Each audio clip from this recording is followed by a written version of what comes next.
Bom dia, boa noite a todos. Na aula de hoje, nós daremos continuidade à abordagem em torno da história do direito internacional privado, da onde ou do ponto que nós paramos na nossa última aula. O que nós vimos, então, na nossa última aula? Nós vimos todos aqueles antecedentes históricos às teorias de direito internacional privado propriamente ditas. Então, é muito fácil de distinguir que nós temos teorias de direito internacional privado a partir de um determinado momento histórico, mas os seus fenômenos jurídicos, ou elementos ou conceitos que hoje são estudados no direito internacional privado, têm relevância não apenas para a sociedade, mas para o direito como uma forma geral, há muitos séculos. E nós terminamos a aula passada justamente chegando nesse ponto que nós podemos mencionar como o marco inicial do direito internacional privado enquanto teoria jurídica, que é justamente o momento da formação das teorias estatutárias. Nós vimos, e aí recapitularemos rapidamente algo que nós fechamos a aula passada, que o ambiente no qual essas teorias foram criadas é um ambiente essencialmente urbano, tá? Em oposição àquele cenário feudal, tem as teorias estatutárias, o seu desenvolvimento nas cidades-estados, que eram cidades que eram absolutamente plurais, cosmopolitas, e tinham um espaço também ali novo, que seria o ideal para o desenvolvimento de todo e qualquer, ou toda e qualquer forma de conhecimento científico existente à época, que eram as universidades.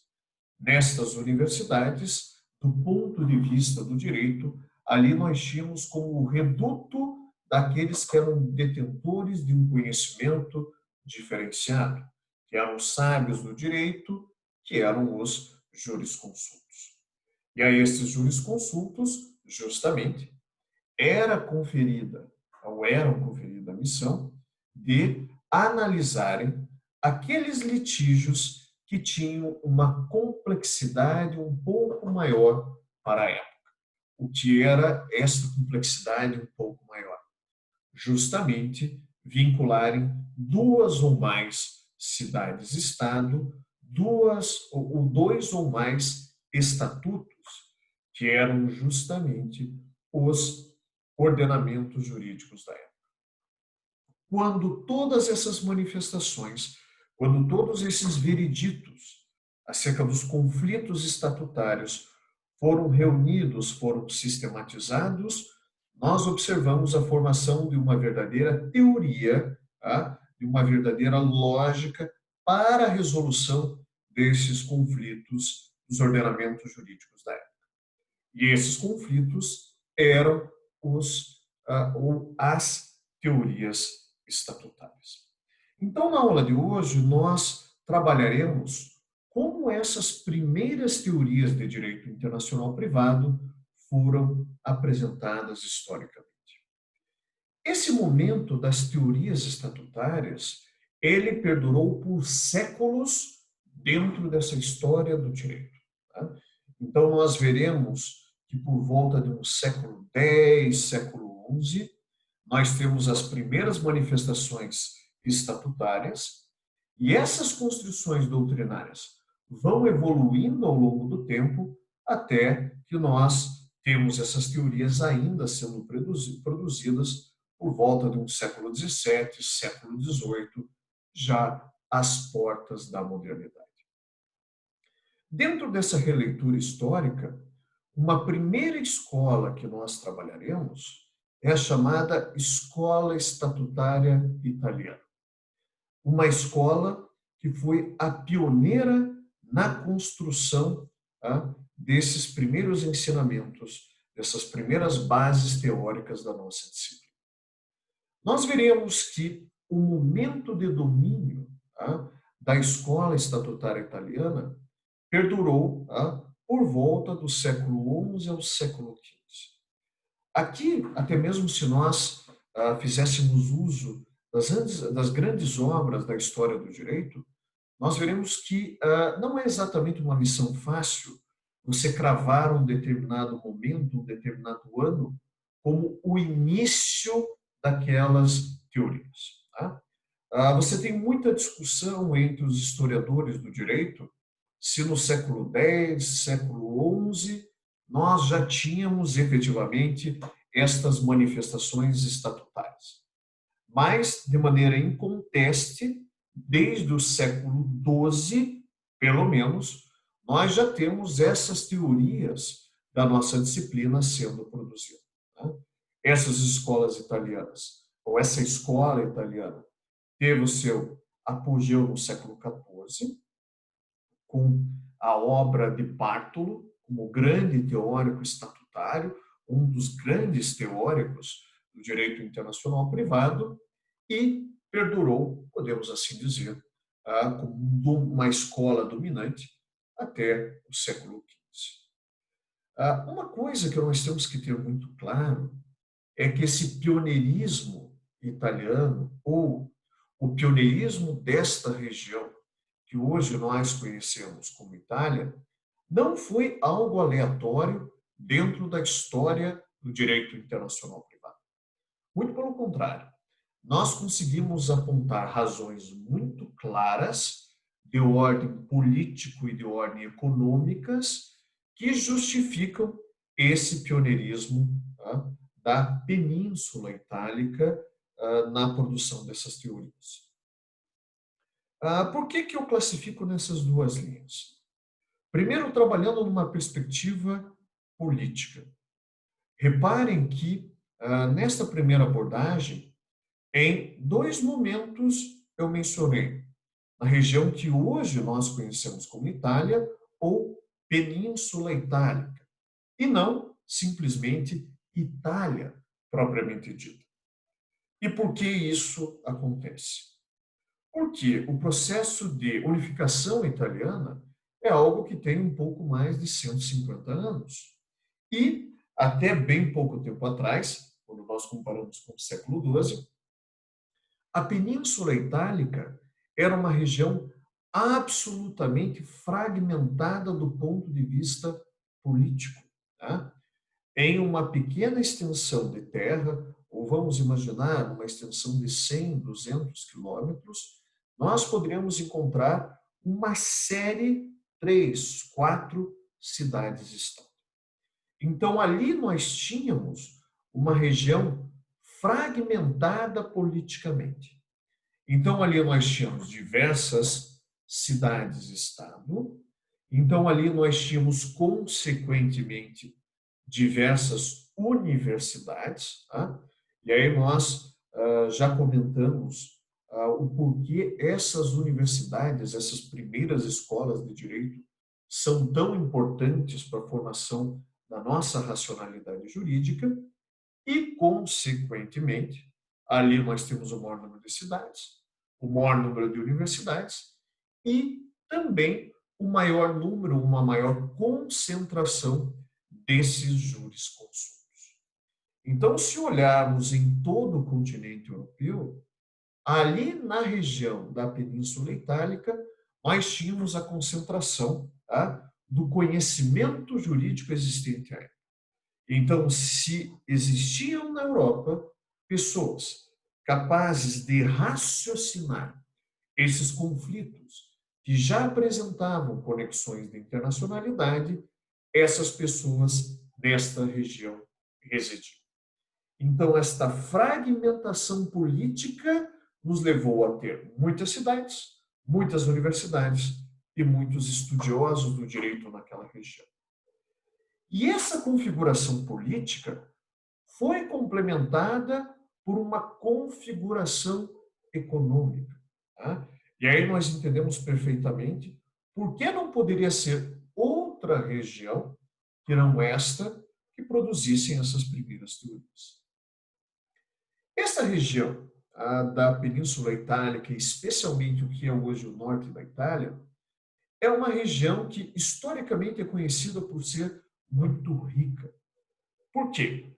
Do ponto de vista econômico, do ponto de vista comercial, ali nós temos uma região inegavelmente estratégica. Se nós pensarmos num comércio marítimo, a Península Itálica divide o Mar Mediterrâneo. Então, já a essa época, nós tínhamos ali uma passagem obrigatória para todos aqueles que faziam um comércio marítimo. Tá? Nós já conhecemos de longa data, e até mesmo da literatura, a importância, a pujança, a riqueza das cidades italianas. E aí os dois exemplos mais fortes, tá? Gênova e Veneza, e ali se tornou, por conta dessa abertura marítima, um grande entreposto comercial. Então, os primeiros grandes portos da Europa, as primeiras grandes frotas mercantes, por ali passavam. Tá? Então, a riqueza do comércio marítimo circundava a Península Itálica. Quando eu chego em terra firme e olho o posicionamento geográfico numa perspectiva territorial, nós observamos que a região do norte da Itália é o caminho mais curto e o caminho menos perigoso, pelo menos num período de inverno, para as rotas comerciais. Então, qualquer comerciante que explorasse a sua atividade numa perspectiva continental e pretendesse cortar a Europa, ali nós teríamos a menor distância com as condições menos severas no inverno. Então, ali nós tínhamos uma rota comercial muito forte e, desde essa época, essas cidades continentais do norte da Europa também mostraram-se muito ricas. Então, quando eu conjugo os fatores políticos com os fatores econômicos, ali eu tenho o surgimento do maior número de litígios, pois ali estão concentradas as relações econômicas, as relações comerciais. E ali, nessa mesma região, eu tenho as pessoas, os estudiosos, que têm a condição, a capacidade de teorizar sobre esse fenômeno. Essa junção de fatores fez com que, na Península Itálica, nessas primeiras cidades italianas, nós tivéssemos essas escolas estatutárias. A escola estatutária italiana também pode ser dividida em dois momentos históricos, que aqui correspondem também a dois momentos ou duas escolas ou duas fases de estudiosos do direito romano. Em aulas anteriores, eu já mencionei que poucas seriam as referências futuras que nós faremos em nossa aula ao direito romano, e aqui nós temos uma delas.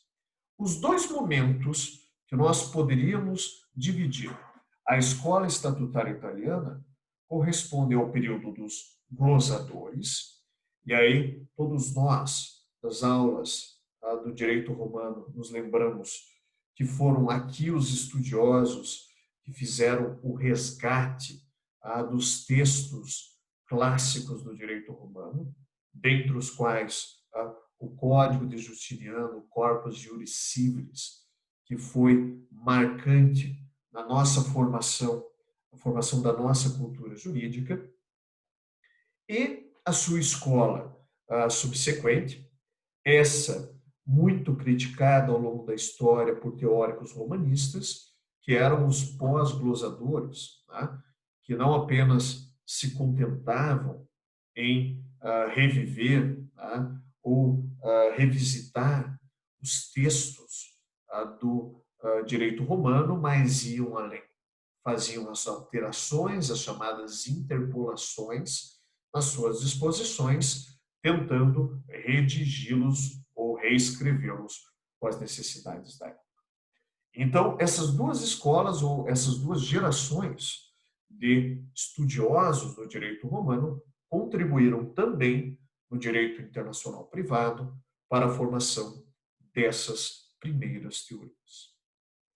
Por que que essa escola estatutária italiana é tão importante para nós no século XXI, em 2020? A razão desta escola ainda ter o seu estudo como algo necessário, como algo pertinente no direito internacional privado, se deve ao fato de que muitas das realizações produzidas à época, séculos atrás, ainda hoje persistem.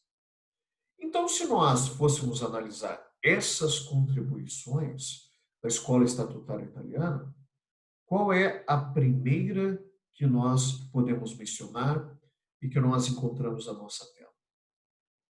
A escola estatutária italiana, e aí esses trabalhos produzidos pelos jurisconsultos foram as primeiras elaborações teóricas que conceberam regras com delimitações espaciais. Hoje, com o desenvolvimento dos nossos sistemas jurídicos, pode até soar ou aparentar banal você imaginar um corpo de regras aplicado em função de uma dimensão territorial. Mas, à época, esta associação de que determinado estatuto só seria aplicável nos domínios da sua respectiva cidade-estado, por si só, já bastou para eliminar a maioria dos conflitos. Então, se nós tínhamos aqui uma relação jurídica, normalmente de ordem comercial, um conflito que decorria por envolver cidades-estados distintas e, consequentemente, estatutos distintos, uma primeira maneira de eu abordar esses conflitos seria conferir a eles uma percepção espacial. E isso a escola italiana fez. Aqui na escola estatutária italiana, o direito passa a ter uma percepção de ciência. Então, não eram regras colocadas pelo soberano da época e que se constituíam em regras de convivência. Não. Aqui nós tínhamos regras que passavam sobre um filtro científico, uma perspectiva teórica. E sempre quando nós falamos de ciência no direito, a primeira coisa que nos vem à mente são classificações.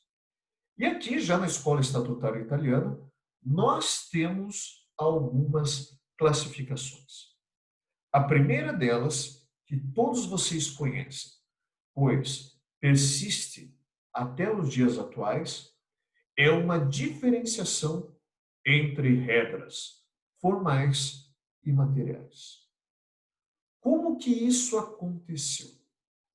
Esses jurisconsultos, ao se depararem com esses estatutos, com suas disposições, rapidamente percebiam que nós tínhamos dentro daquele conjunto de regras dispositivos com natureza jurídica distintas. Enquanto nós tínhamos algumas regras destinadas a estruturar o fenômeno jurídico, outras tinham como destinação ou como propósito regular a relação jurídica propriamente dita. Então, aquelas regras que buscavam formatar o fenômeno eram as chamadas regras formais de direito. Por sua vez, aquelas regras que buscavam disciplinar o caso concreto, a relação jurídica propriamente dita, eram as regras materiais. E essa diferenciação, ela é de tal forma importante que não apenas existe nos dias atuais ou persiste nos dias atuais, mas ela formatou toda uma geração ou gerações no tocante ao pensamento jurídico. Então, desde então, nós nos habituamos a conviver com regras de direito civil e regras de processo civil, regras de direito penal, regras de processo penal, regras de processo tributário, regras de direito tributário. Então, nós temos esta diferenciação, esta ponderação do formal, do material, do instrumental e do substantivo na maioria das disciplinas jurídicas. E o direito internacional privado, de maneira nenhuma, é diferente. Por quê? Nós veremos na sequência das nossas aulas, até já comentamos em aulas anteriores, que trabalharemos com regras formais de direito internacional privado e também trabalharemos com regras materiais de direito internacional privado. Uma outra situação, e aí nós já vamos para o terceiro tópico que encontra-se na nossa tela, é algo que se tornou comum dentro dessas manifestações, dentro desses pronunciamentos, desses vereditos que eram emitidos na época pelos jurisconsultos.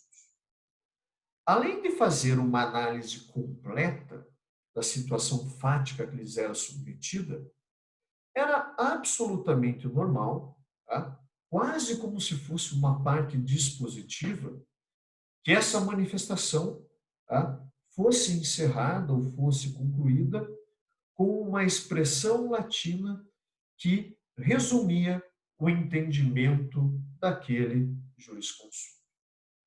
E um desses princípios jurídicos que foram criados nesse período e que nem é tão próximo assim do direito internacional privado como é de outras disciplinas, mas que todos vocês conhecem, é o chamado lex loc delicti.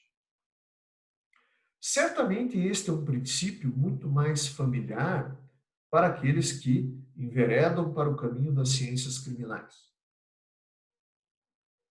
Mas não é difícil de imaginar, quase que instantaneamente, que esse é um princípio que determina a aplicação da lei do local do delito.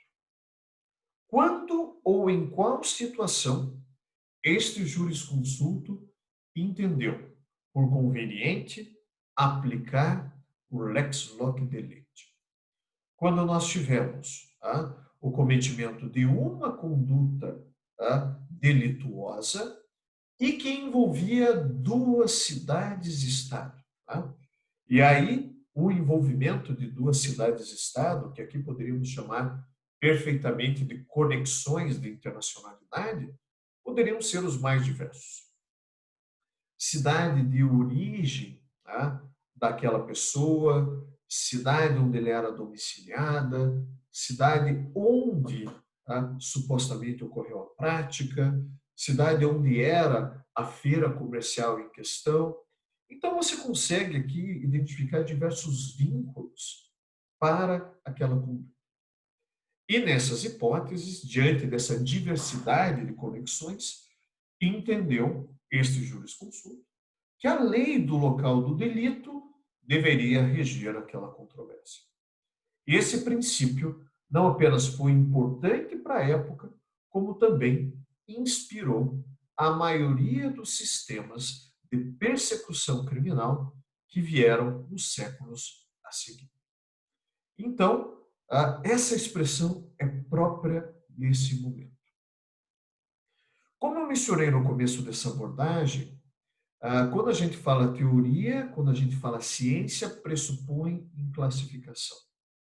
Então, esses jurisconsultos classificaram as regras jurídicas, isto é, olharam para os estatutos e perceberam que elas exerciam funções diversas, regras formais e regras materiais, e ao compararem os estatutos existentes na época, os ordenamentos jurídicos, eles também criaram uma segunda classificação, esta atinente aos estatutos, aos regulamentos jurídicos daquele momento. E é o que nós vemos no quarto item da nossa tela, que era uma diferenciação entre os chamados estatutos favoráveis e os estatutos odiosos. Né? Essa designação é um tanto quanto curiosa. E por que que havia essa distinção? Porque, de tanto analisar não apenas o estatuto da sua cidade, mas o estatuto de outras cidades-estado, era muito fácil para esses jurisconsultos estabelecer um certo grau de seletividade entre eles. Então, eu pertencendo a uma cidade A, ao analisar o estatuto da cidade B, identificava que ele era relativamente próximo, tá, nas suas disposições daquela minha cidade. Agora, quando eu olhava para outra cidade, a cidade C, eu via que ali nós tínhamos uma diferença muito grande. Com base nessa situação, estipulou-se o quê? Os chamados estatutos favoráveis, o que seriam?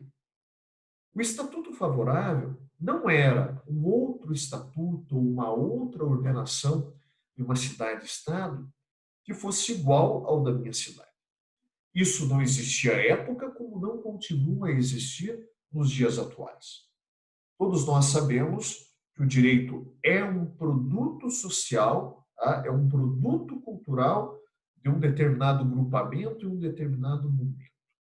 Então, você não tinha estatutos iguais, mas você poderia ter estatutos semelhantes. Tá?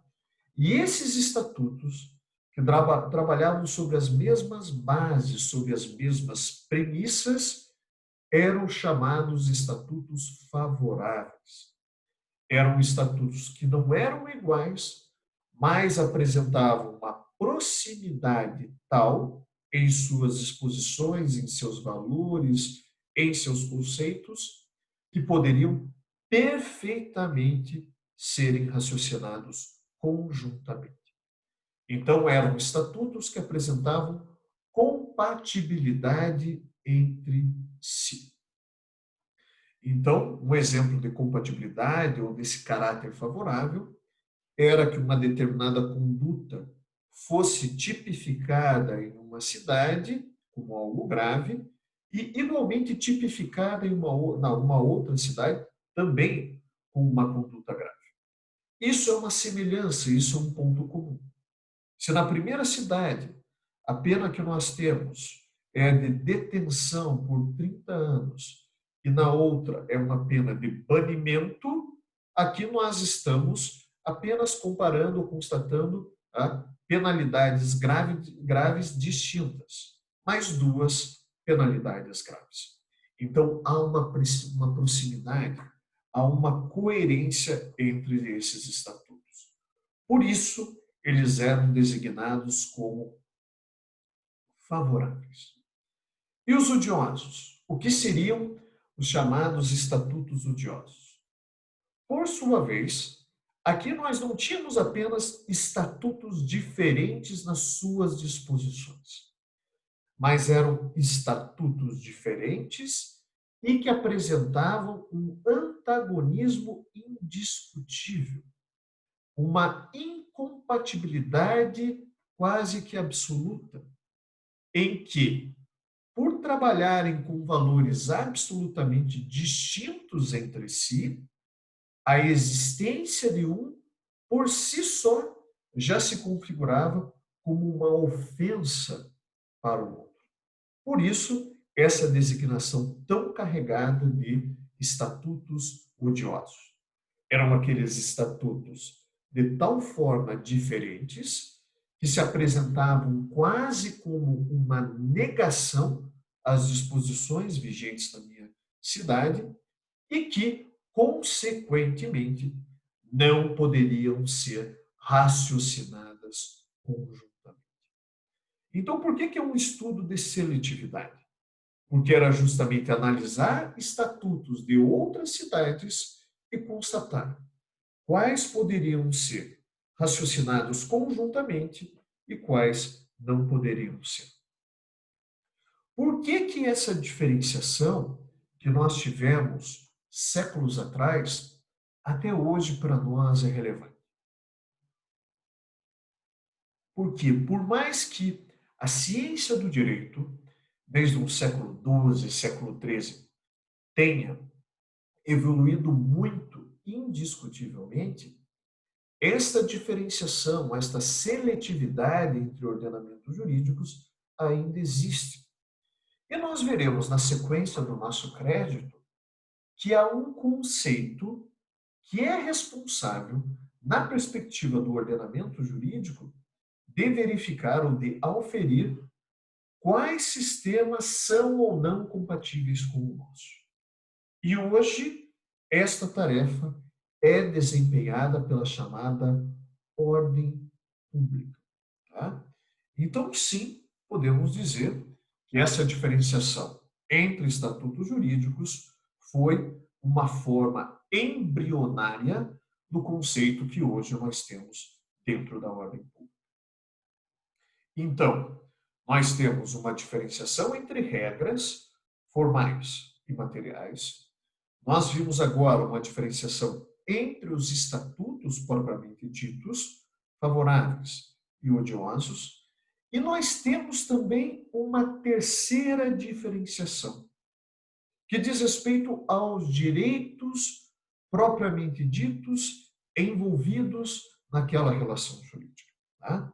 Que é a diferenciação que nós temos na nossa tela entre os chamados direitos reais e direitos pessoais, tá? Ou como nós também encontramos na doutrina a figura do estatuto pessoal e o estatuto real. Por que essa disposição diz respeito a uma categorização de direitos? Quando eu digo que uma determinada questão diz respeito ao chamado estatuto pessoal, isto significa dizer que a discussão jurídica que nós temos, neste caso concreto, tem essa natureza. Tá? Então, vamos imaginar que em um dado contrato, uma das partes alegue alguma invalidade daquele instrumento, porque o problema reside na capacidade de uma das partes.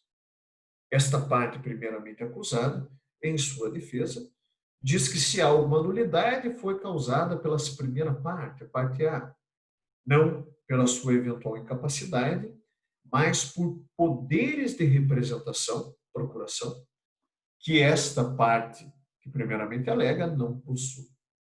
Então veja que nós temos duas discussões nessa relação hipotética, uma dizendo a respeito da capacidade de uma parte, outra envolvendo poderes de representação. Não foi nem necessário descrever qual era o contrato, qual era a natureza das suas prestações ou como ele seria encerrado ou finalizado. Por quê? O litígio ou a controvérsia não reside no instrumento levado a cabo pelas partes, mas nas pessoas que ali integram a relação jurídica. Então, sempre quando o foco conflituoso ou o foco da nossa análise estiver nas pessoas que integram aquela relação de direito internacional privado, nós teremos discussões atinentes ao chamado estatuto pessoal. Por sua vez, vamos imaginar que a discussão que nós tenhamos não resida nas pessoas, mas vamos imaginar que aquela primeira parte, a parte A, alegue que houve um inadimplemento da parte contrária, a parte B. Em que sentido? Que a parte B pagou um valor pela mercadoria abaixo daquele que foi estipulado em contrato. Por sua vez, a parte B, em defesa à argumentação apresentada, diz que a parte inadimplente, na verdade, era a parte A, que entregou mercadoria de qualidade diversa daquela estipulada no contrato. Uma parte alega que o preço pago foi inferior. A outra parte alega que a qualidade do produto, este sim, foi inferior. Veja que o problema não reside nas partes, mas naquilo que eles instrumentalizam na relação jurídica, naquilo que é o objeto da contratação. Então, o problema diz respeito à propriedade, à sua transferência, aos valores, à remuneração do contrato. Nessa situação, nós temos uma discussão atinente a direitos reais, ao chamado Estatuto Real. Esta diferenciação, que tem uma origem estatutária, foi desenvolvida e até hoje permanece. Então, quando nós utilizarmos as expressões estatuto pessoal e estatuto real, elas devem ter esta ou estas respectivas conotações. E para finalizar, dentro o legado da escola estatutária italiana, aquela ideia do lex loci delicti não foi a única, tá, expressão latina consagrada nesse momento. Especialmente no direito internacional privado, nós tivemos outras que se notabilizaram ao longo dos tempos. E a primeira que eu gostaria de comentar com vocês é aquela que se encontra logo ao final da nossa tela, que é o chamado lex loci celebrationis, que, fazendo uma tradução direta, todos vocês já perceberam, diz respeito à lei do local de celebração. Poderíamos nos perguntar em quais situações os jurisconsultos entenderam como apropriado ou como mais vinculado à relação jurídica fazer a aplicação da lei do local de celebração. Não é preciso muito tempo de reflexão para concluirmos que o lex loci celebrationis é aplicável a contratos que apresentem conexões de internacionalidade. Mas quais aspectos de uma contratação seriam regidas por este princípio? Quando eu aplico o lex loci celebrationis ou a lei do local de celebração, estarei eu analisando questões relativas à existência, validade e eficácia de um instrumento contratual. Então, esta é a regra que se mostrou mais conveniente à época para se tratar ou para analisar esses aspectos fundamentais de um contrato. Por que esse loci celebrationis é tão importante para nós? Porque ele não apenas foi criado nesse momento, como perdura até hoje. Se nós analisarmos a nossa lei de introdução às normas do direito brasileiro e a interpretação majoritária que nós temos no seu artigo 9, nós constataremos que a lei do local de celebração é a regra vigente no direito brasileiro no tocante justamente à existência, validade e eficácia dos instrumentos contratuais. Então, nós temos o lex loci celebrationis e, com uma redação um tanto quanto semelhante, nós temos o lex loci executionis, que também, traduzindo rapidamente, nós podemos entender que corresponde à aplicação da lei do local da execução. Quando esses jurisconsultos entenderam como conveniente, como apropriado, aplicar o lex loci executionis? Justamente a lei do local de execução é a regra adequada quando nós estivermos analisando as obrigações decorrentes de um contrato. Então, quando eu analiso obrigações, eu devo seguir a lei do local de sua execução, a lei do local de seu cumprimento. Que o comando do lex loci celebrationis e do lex loci executionis, tá, são comandos de fácil compreensão, todos nós sabemos. Mas por que eles, analisados conjuntamente, são importantes? Porque já desde esse momento histórico, nós constatamos a internacionalidade presente no fenômeno contratual. Por que eu me refiro dessa maneira? Vejam que só por essas regras não é nem um pouco difícil de nós configurarmos uma relação jurídica vinculada e regida por diversos ordenamentos jurídicos. Todos aplicáveis a uma determinada situação? Não. Aqui nós podemos ter a validade do contrato sendo regido pelo direito do local de sua celebração e o cumprimento, a validade, o adimplemento do contrato sendo regido por outro. Então, se eu celebro um contrato no Brasil, em que eu tenho uma obrigação de fazer nos Estados Unidos, a validade do contrato seria atestada pelo direito brasileiro. Agora, a minha condição de parte contratante, adimplente ou inadimplente, não seria oferida pelo direito brasileiro, mas sim por algum direito norte-americano. Então, já desde esse momento, o fenômeno contratual apresenta uma inconteste internacionalidade. Todo esse legado, toda essa construção feita por teóricos italianos séculos atrás, ainda hoje persiste.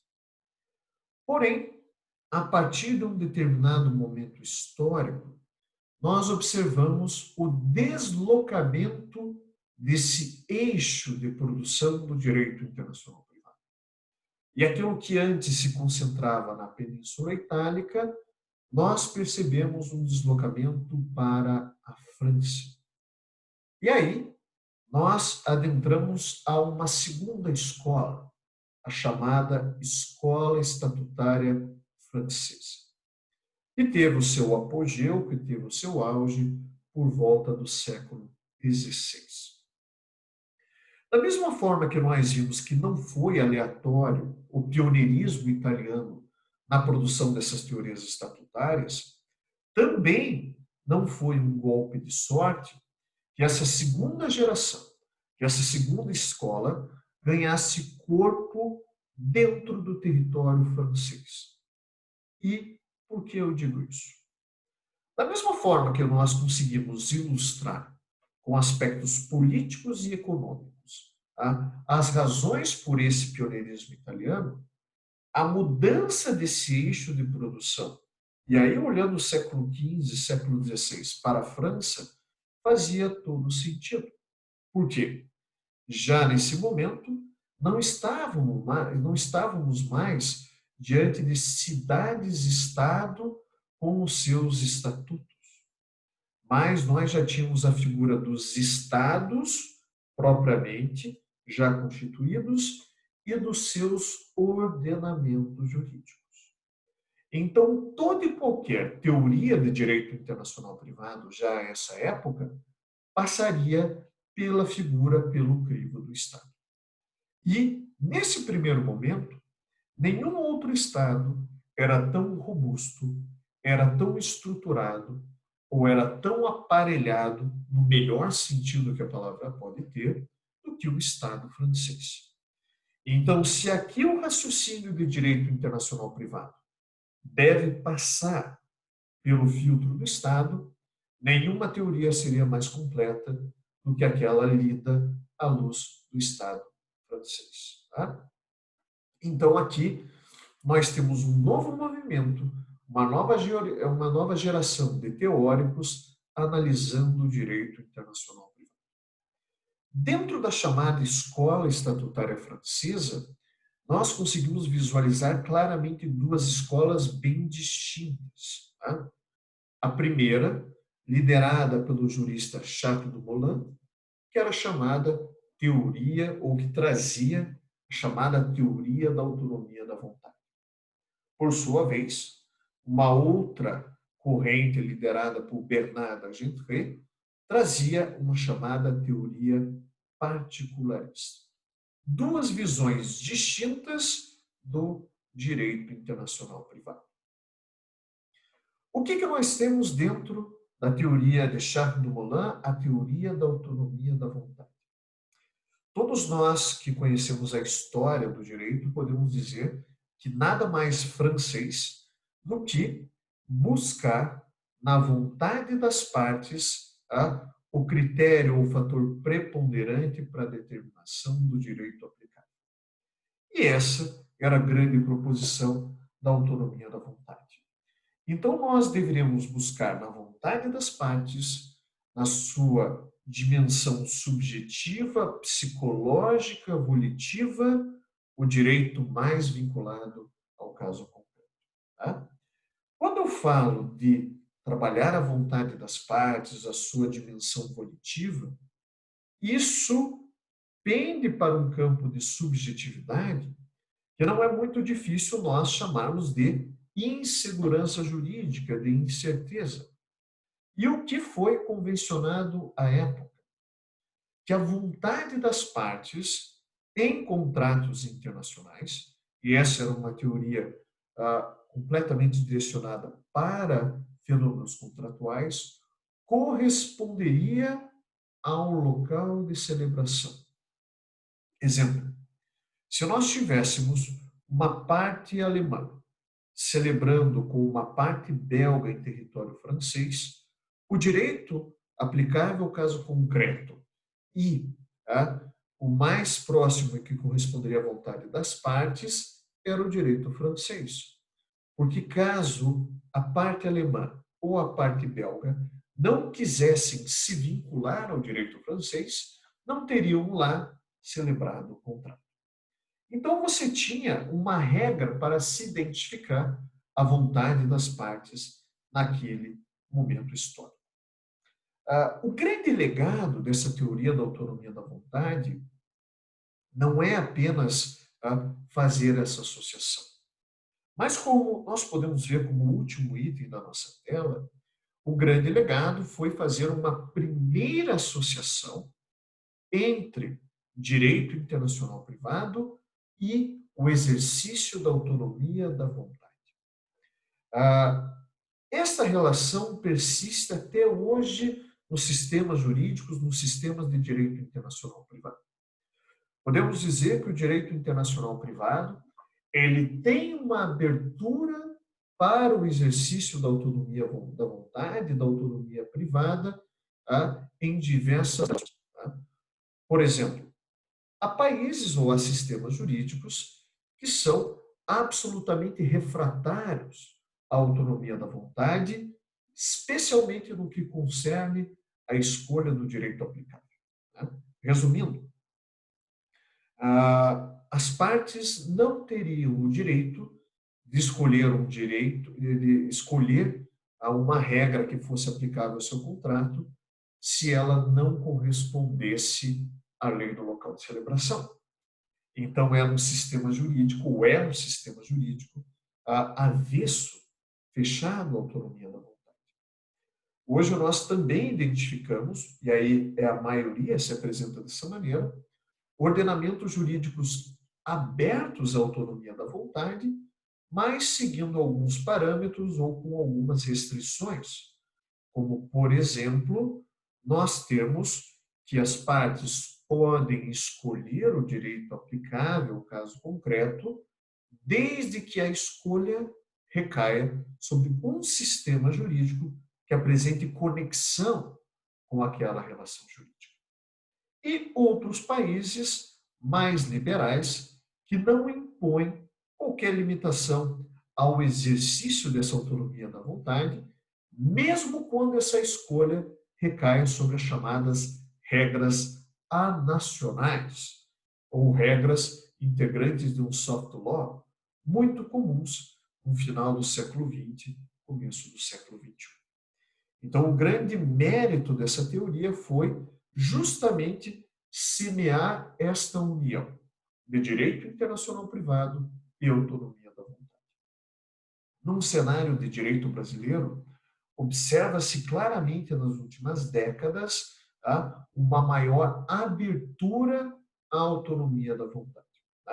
E aquele entendimento clássico de que a lei de introdução às normas do direito brasileiro é um instrumento que veda o exercício da autonomia da vontade, vai caindo por terra gradativamente com a promulgação de textos como a nossa Lei 9.307 de 96, a Lei da Arbitragem, ou também com aquilo que ocorreu em 2013, com a internalização da Convenção de Viena de 1980 sobre compra e venda internacional de mercadorias. Então, assim nós tínhamos essa primeira faceta da escola estatutária francesa, correspondente à teoria da autonomia da vontade, que era completada, como eu mencionei, por uma segunda linha, que é a chamada teoria particularista. Quando nós falamos teoria particularista, este nome ou essa expressão não nos traz, no primeiro momento, muitas ideias do que estamos prestes a analisar. Mas essa teoria particularista de Dagentré também era conhecida como teoria territorialista francesa, ou territorialismo francês. Então, aqui nós já temos alguns indícios do que estamos prestes a analisar.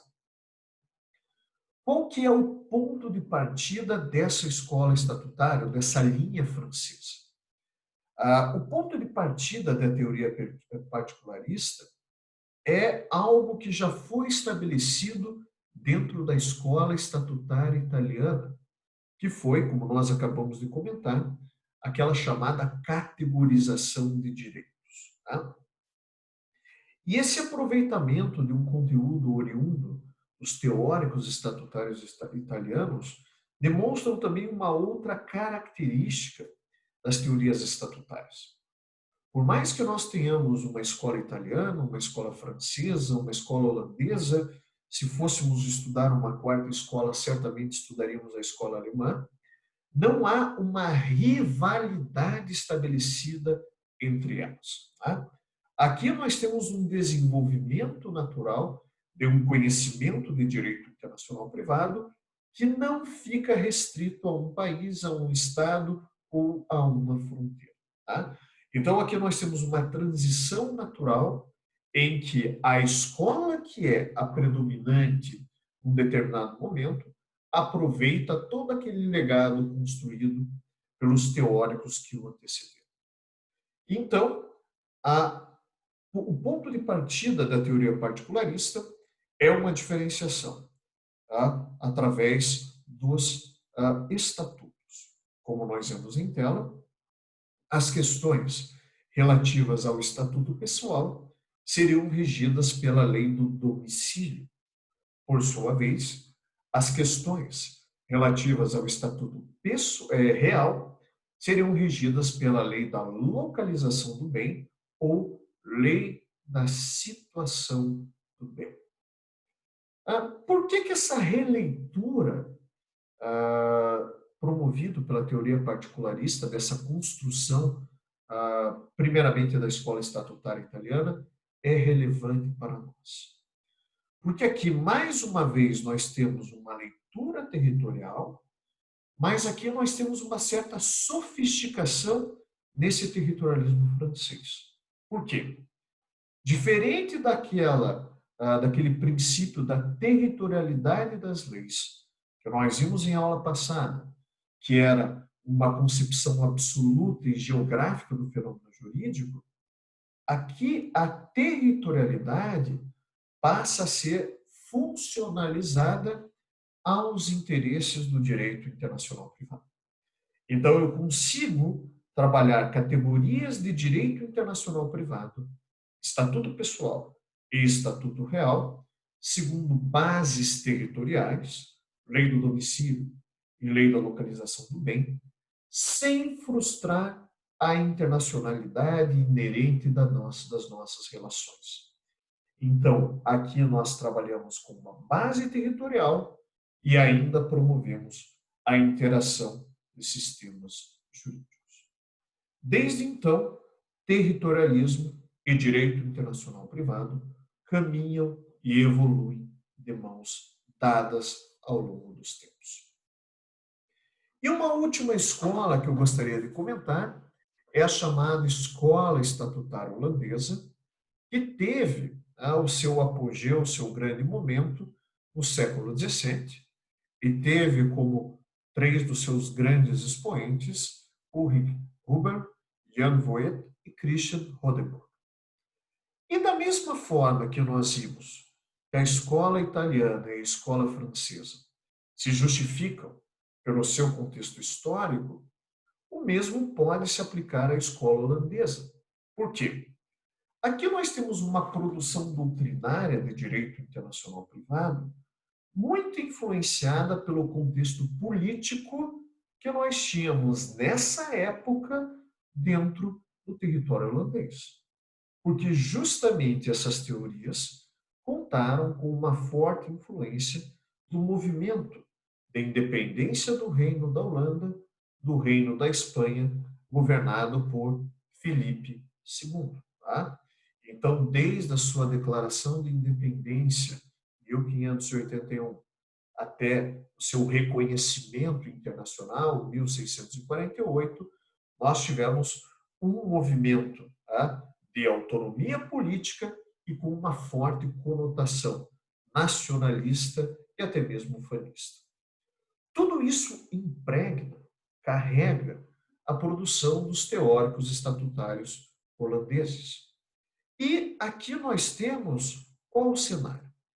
Nós temos uma releitura do territorialismo francês, daquela teoria particularista que nós acabamos de estudar, mas em uma perspectiva um pouco mais enrijecida devido a esse nacionalismo, a esse ufanismo muito presente na época. De que forma nós teríamos?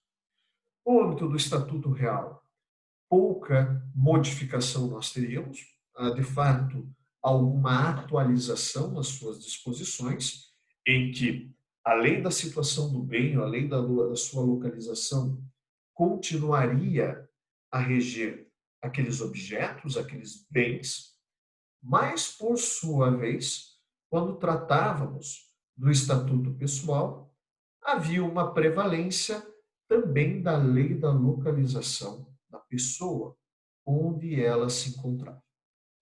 Então, se num primeiro momento essa transição poderia aparentar até mesmo um retrocesso, esse enrijecimento em bases territoriais, a partir do momento que nós demos um mesmo tratamento para duas pessoas dentro do mesmo território, nós tivemos aqui, dentro dessa escola estatutária, uma primeira equiparação em função do território de pessoas de origem ou de nacionalidade distintas. Aqui nós tivemos, e aí encontramos como seu grande legado, uma equiparação no tratamento jurídico entre nacionais e estrangeiros. Não sem motivos, dentro de uma escola estatutária, é que, desde então, a legislação que tradicionalmente rege a figura do estrangeiro se chama Estatuto do Estrangeiro, tá? Que nós tivemos com essa designação vigentes no direito brasileiro até bem pouco tempo atrás. E nada mais natural, considerando que nós estamos às portas da modernidade, promover uma equiparação entre nacional e estrangeiro. Dois homens livres, dois cidadãos, mas com origem distintas. Tudo isso serve de pano de fundo para nós chegarmos no direito na modernidade, ou nas chamadas teorias modernas de direito internacional privado. Mas isso não é mais assunto para hoje e nós veremos em uma próxima aula. Agradeço a atenção de todos vocês. Mais uma vez, me coloco à disposição para sanar todas as dúvidas que nós tenhamos sobre a matéria e espero revê-los em uma próxima oportunidade. Muito obrigado.